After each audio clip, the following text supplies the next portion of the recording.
The call came in at 7:42 a.m. on a Tuesday. Missing person, adult male, suburban neighborhood outside Baltimore. No forced entry, no signs of struggle. Just a house that looked like someone had stepped out for groceries and never came back. Detective Laura Kessler arrived 20 minutes later, coffee still cooling in her cup holder. The neighborhood was quiet in the way expensive neighborhoods usually were. Clean sidewalks, perfect lawns, the illusion that nothing bad could happen here. Uniforms stood outside the two-story brick home, speaking quietly. Wife called it in, one officer said. Says he didn't come home from work last night. Laura nodded and stepped inside. The house smelled like lemon cleaner and something faintly metallic beneath it. Family photos lined the hallway. Smiling vacations, holiday dinners, normal life carefully framed. In the kitchen, a woman sat at the table, hands wrapped around a mug she wasn't drinking from. Mrs. Callahan? Laura asked. The woman nodded. Rachel, I'm Detective Kessler. I'm going to ask you some questions. Rachel looked exhausted but composed. Too composed. My husband left work around 6, she said. He texted me that he was heading home. That was the last message. Laura checked the phone record. It matched. Any enemies? Financial issues? Affairs? Rachel shook her head immediately. No, he was boring. In a good way. Laura had heard that before. It was rarely true. Upstairs, nothing was disturbed. Closet organized. Laptop on desk. Phone charger plugged in beside the bed. But in the garage, something felt wrong. David Callahan's car sat inside. Keys still hanging on the hook by the door. That was the first red flag. People don't vanish and leave their cars. Back inside, Laura walked slowly through the kitchen again. Something about the counters bothered her. Too clean. Not spotless cleaned. Recently, she ran a finger across the granite. No dust. No crumbs. Not even streaks. Did you clean this morning? Laura asked. Rachel blinked. I clean every morning. Laura nodded slowly. Outside, neighbors gathered in quiet clusters, whispering speculation. Inside, Laura opened the trash bin under the sink. Empty. Not unusual. But when she checked the outdoor bin, she found a tied black bag sitting alone. She opened it. Paper towels. Dozens of them. Damp. Smelling faintly of bleach. Laura stood very still. By afternoon, the case shifted from missing person to suspicious disappearance. Then came the bank activity. David's credit card had been used at a gas station at 2:13 a.m. Security footage showed a man wearing a hoodie. Same height, same build, but the walk was wrong. Too stiff, like someone trying to remember how he moved. Laura watched the footage 5 times. Run enhancement, she told Tech. Meanwhile, Rachel Callahan stayed cooperative. Calm. Sad. The perfect spouse on paper. But Laura had been doing this long enough to know grief rarely looked that controlled. At 5 p.m., the lab called. Bleach traces found inside the garage drain. Not enough for a warrant, but enough for suspicion. Laura sat in her car, staring at the house as evening fell. Lights came on inside. Warm. Normal. Domestic. And then her phone rang. Medical examiner's office. "Detective, we may have something," the voice said. A fisherman reported a suitcase caught in debris about 5 miles downriver. Patrol is retrieving it now. Laura felt the weight of the case shift instantly. "Is it?" "We don't know yet," the examiner said. "But you should come." An hour later, Laura stood on a quiet dock under floodlights. The suitcase sat on the ground, water dripping slowly from the zipper. Evidence techs worked in silence. Laura's stomach tightened. "Open it," she said. The zipper slid back. Everyone leaned forward. Inside was clothing. Men's clothing. Folded carefully. On top sat a wallet. Laura stepped closer, breath shallow. The ID inside read, "David Callahan." But there was no body, just a message. And suddenly, Laura knew this wasn't a disposal.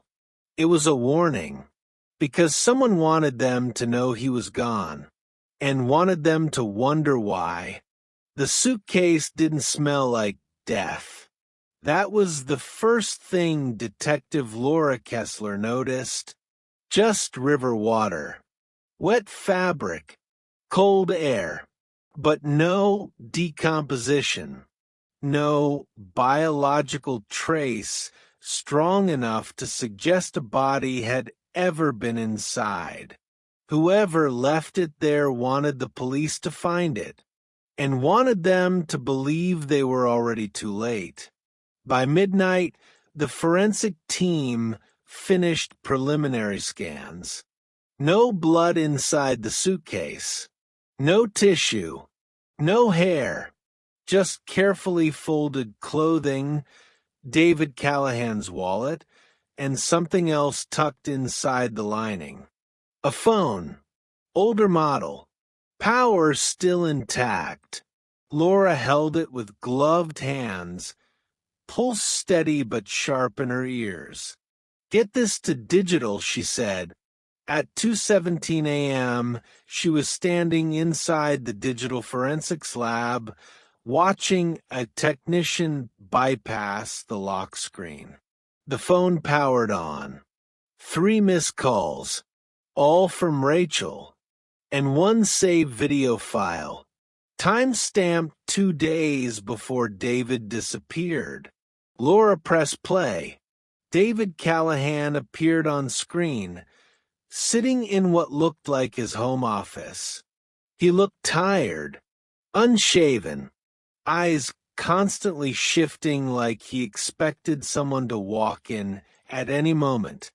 "If you're watching this," he said quietly, "then something went wrong." Laura leaned closer. "I didn't disappear," David continued. "I ran. Because I found out what Rachel's been doing." The room went silent. David swallowed. "She's been moving money. Offshore accounts. Shell companies. I thought it was fraud at first, but it's not. It's bigger. And when I confronted her, she didn't deny it." Laura exchanged a glance with the tech. "I'm leaving tonight," David said on the video. "If anything happens to me, check the floor safe in the garage. Code is our anniversary date." The video cut. At 3:40 a.m., Laura was standing inside the Callahan garage again. Rachel had been asked to stay with family for safety. She hadn't argued. The concrete floor looked normal, but under the workbench, Laura found the safe. Inside was a flash drive and 3 passports, all with Rachel's face, different names. By sunrise, financial crimes had joined the investigation. By noon, federal agents were quietly involved. Rachel Callahan wasn't just a suburban wife. She was laundering money through legitimate business accounts tied to international networks. And David had found out. At 4 p.m., Laura finally got the enhanced gas station footage back.